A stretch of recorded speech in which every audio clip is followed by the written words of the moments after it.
The data function, the list function, is actually separate from your caller, and that is a separate role. Hi, my name is Jason Bahnak. I'm one of the founders of Abstrakt Marketing Group. Today we're talking about the true cost of appointment setting. The true cost of appointment setting starts with one person, your caller, and then unfortunately builds from there. Your caller is the first individual, kind of the foundation of the process. They're the ones who are going to be your voice on the phone. They're going to be the ones who are looking for and talking to key decision makers. They're going to be leaving voicemails.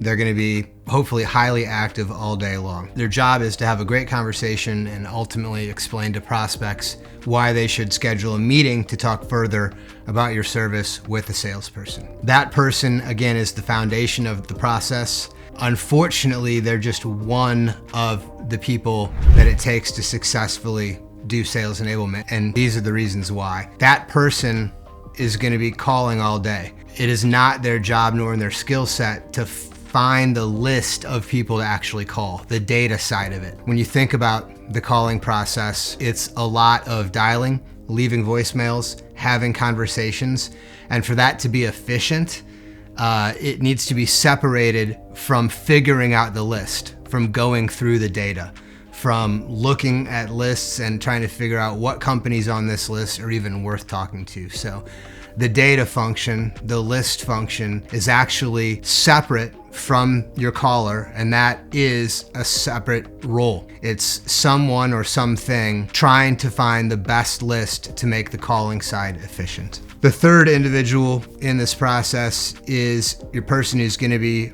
writing, sending, and managing emails. The writing and sending, depending on the volume, can actually be two separate roles if it gets big enough, but let's say just for a small scale, it's one person. The reason this is a separate role, the skill sets to be on the phone are separate from the skill sets to be a good writer. They're two different things. Someone whose skill is looking at email reports, looking at deliverability stats, writing a good email, writing a good response, managing inboxes.